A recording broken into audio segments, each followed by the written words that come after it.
Il s'était personnellement impliqué dans des combats courageux pour obtenir en 2012 l'interdiction du placement des enfants dans les centres de rétention administrative. C'était lui qui en avait pris l'initiative. Il rappelait, et ce n'était pas toujours facile, le droit des Roms à circuler. Il s'engageait sur la délicate question des récépissés des contrôles d'identité. Il n'était pas toujours entendu, mais il était toujours écouté. Cette énergie, plus forte que la maladie, il l'a tirée de sa propre expérience.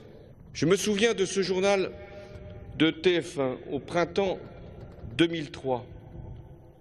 Il se trouve que j'étais présent sur le plateau ce soir-là.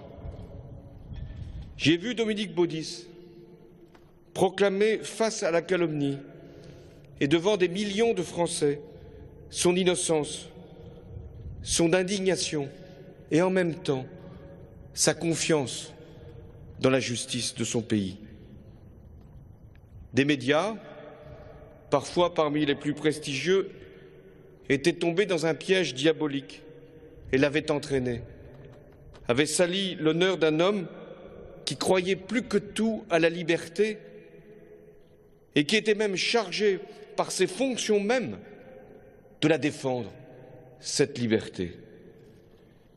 Et pour quelques gouttes de sueur à son front, des procureurs de caniveau l'avaient déclaré coupable. C'est la justice, avec quelques journalistes courageux, qui imposa la vérité et écrasa l'infamie.